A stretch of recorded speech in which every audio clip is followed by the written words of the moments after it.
మనం ఏ పని చేయాలన్నా అందుకు మన వెన్నెముక సహకరించాలి.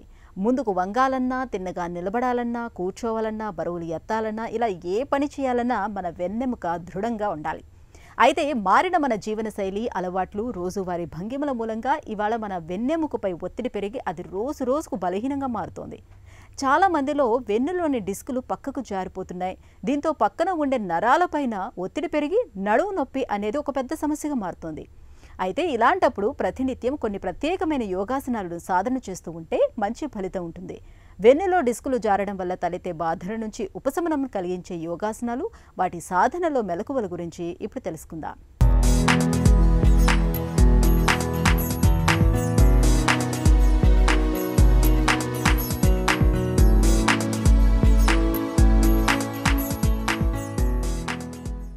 ఈరోజు మనం డిస్క్ ప్రొలాప్స్ సమస్యకి కొన్ని ప్రత్యేకమైన ఆసనాలు, ముద్రలు ఏ విధంగా చేయాలో తెలుసుకుందాం.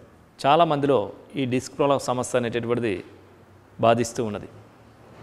వెన్నెముక ఆరోగ్యంగా లేకపోతే శరీరం అంతా అడుగు తీసి అడుగు వేయలేనటువంటి పరిస్థితి, పూర్తిగా బెడ్ రెస్ట్లో ఉండాల్సినటువంటి పరిస్థితి. చాలామంది వైద్యులు చెప్తూ ఉంటారు 95% ఈ ప్రాబ్లం వ్యాయామం ద్వారా, యోగా ద్వారా మాత్రమే సెట్ కావాలి.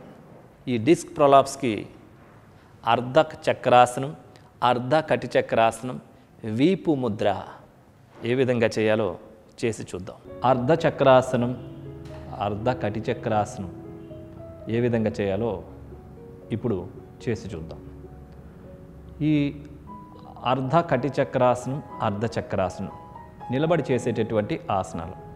హాఫ్ చక్రం చూడడానికి ఎట్లా ఉంటుందో శరీరాన్ని ఆ ఆకృతిలో ఉంచితే దీన్నే అర్ధ చక్రాసనం అంటారు. ఈ ఆసనం యొక్క ప్రభావం పూర్తిగా వెన్నెముక పైన, ఛాతీ కండరాలపైన, మెడ కండరాలపైన, థైరాయిడ్ గ్రంథి పైన పూర్తి ప్రభావాన్ని కలుగజేస్తూ ఉంటుంది. ముందుగా పాదాలు 2 జతలో ఉంటాయి. 2 to 3 ఇంచెస్ గ్యాప్లో పాదాలు ఉంచుకోవాలి. 2 చేతులు శరీర పక్క భాగాలు తాకుతున్న విధంగా ఈ విధంగా పొజిషన్లో ఉంటాయి. హెడ్ స్ట్రైట్గా ఉండాలి. ఈ స్థితిలో 2 చేతులు నడుం దగ్గరకు తీసుకొని వచ్చి సపోర్ట్ తీసుకోవాలి. ఇప్పుడు శ్వాసను తీసుకుంటూ నడుము వరకు చేతులు ఎక్కడైతే ఉన్నాయో అక్కడ వరకు ఆ పై భాగం మాత్రమే వెనక్కి బెండ్ చేయాలి. శ్వాసను తీసుకుంటూ ఎంత సాధ్యమైతే అంత పూర్తిగా హెడ్ని, నెక్ని, షోల్డర్స్ని, కాళ్ళు 2 స్ట్రైట్గా ఉండాలి. నడుము వరకు కూడా వీలైనంత వరకు పూర్తిగా వెనక్కి బెండ్ అయ్యి హెడ్ని కూడా వెనక్కి ఉంచి ఆసన స్థితిలో స్థిరంగా ఉండాలి. ఈ స్థితిలో శరీరాన్ని పూర్తిగా బ్యాలెన్స్ చూసుకోవాలి.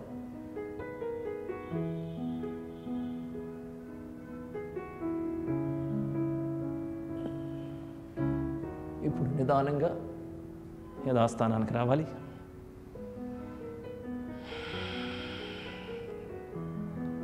ఇంకొకసారి చేసి చూద్దాం. శ్వాసను తీసుకుంటూ హెడ్ని, నెక్ని, షోల్డర్స్ని ఎంత సాధ్యమైతే అంత పూర్తిగా వెనక్కి ఉంచి బ్యాలెన్స్లో ఉంచుకోవాలి శరీరాన్ని.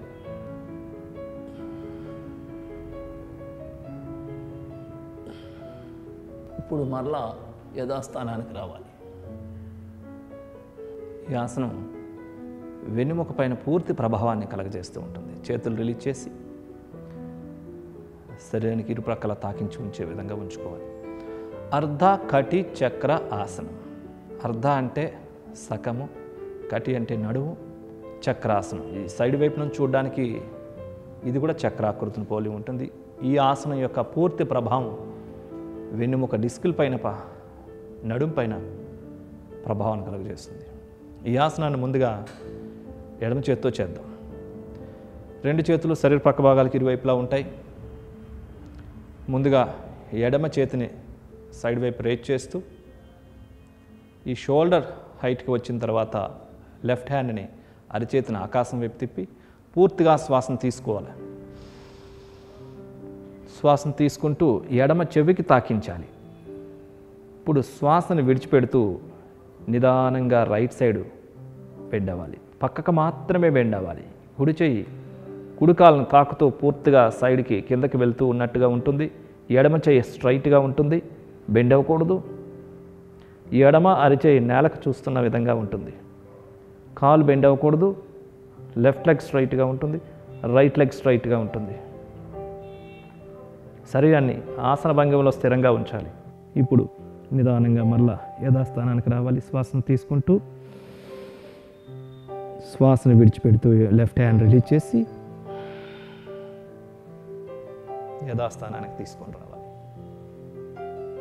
అదేవిధంగా ఇప్పుడు కుడి చేతితో చేస్తాం. కుడి చేతిని నిదానంగా రేజ్ చేసి షోల్డర్ హైట్కి వచ్చిన తర్వాత అరిచేతిని ఆకాశం వైపు త్రిప్పాలి. పూర్తిగా శ్వాసను తీసుకుంటూ కుడి చెవికి తాకించే విధంగా స్ట్రైట్గా ఉంచాలి. శ్వాసను విడిచిపెడుతూ ఎడం ప్రక్కకి పూర్తిగా వంగాలి. కుడి చెవిని తాకుతూ ఉన్నట్టుగా ఉంటుంది. ఎడమ చెయ్యి ఎడమ కాళ్ళను తాకుతూ ఉండగా కిందకి వెళ్తూ ఉంటుంది. రెండు కాళ్ళు స్ట్రైట్గా ఉంటాయి. ఫేస్ సైడ్కి ఉంటుంది. కుడి చెయ్యి బెండ్ అవ్వకూడదు.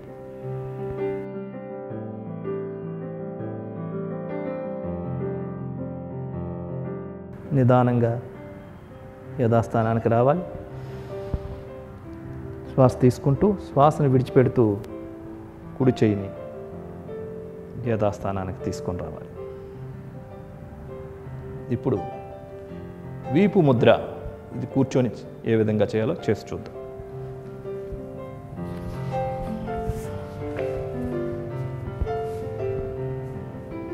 ఈ వీపు ముద్రని లేక పృష్ణ ముద్ర అంటారు. ఇది వెన్నునొప్పులకి అద్భుతంగా పనిచేసే ముద్ర. ఈ ముద్రని పద్మాసనంలో కానీ, వజ్రాసనంలో కానీ, సుఖాసనంలో కానీ, వీలు లేకుంటే కుర్చీలో కూడా కూర్చొని చేసుకోవచ్చు. రెండు అరిచేతులు ఆకాశం వైపు చూస్తున్న విధంగా ఉంటాయి. బొటన వ్రేలు యొక్క చివరి భాగానికి మధ్య వ్రేలు, కుడి చేతి యొక్క చిటికెన వ్రేలు తాకించి ఉంచాలి. ఎడమ చేతి యొక్క చూపుడు వ్రేలని బొటన వ్రేలు కింద, చూపుడు వేలు యొక్క గోరు భాగాన్ని బొటన వేలు కింద భాగాల్లో ఉంచి దీన్ని పృష్ణ ముద్ర లేక వీపు ముద్ర అంటారు. ఈ స్థితిలో వెన్ను నిటారుగా ఉండాలి. షోల్డర్స్ రిలాక్స్గా ఉంటాయి. హ్యాండ్స్ రిలాక్స్గా ఉంటాయి. ముద్ర రిలాక్స్గా ఉంటుంది. ఈ స్థితిలో కళ్ళు మూసుకొని ప్రశాంతంగా పూరక, కుంభక, రేచక, శూన్యక నియమాలని, నిష్పత్తిని పాటిస్తూ ప్రాణాయామం చేయాలి.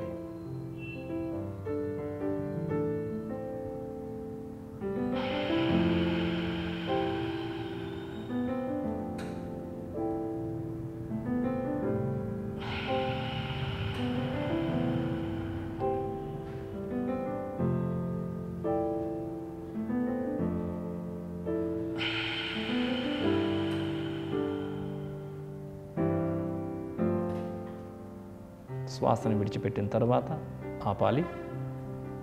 కళ్ళు తెరిచి ముద్రను రిలీజ్ చేయాలి. చూసారు కదండి, అర్ధ కటిచక్రాసనాన్ని ఒక్కొక్క సైడు 5 సార్లు చొప్పున చేసి ఈ వీపు ముద్ర ఒక బ్రహ్మాస్త్రంలాగా ఉపయోగపడుతుంది. 21 నిమిషాలు ప్రత్యేకమైన శ్రద్ధతో చేసినట్లయితే ప్రొద్దున్న, మధ్యాహ్నం, సాయంత్రం కానీ ఇట్లా కొన్ని తపాలుగా చాలా సులభంగా మార్పును పొందవచ్చు.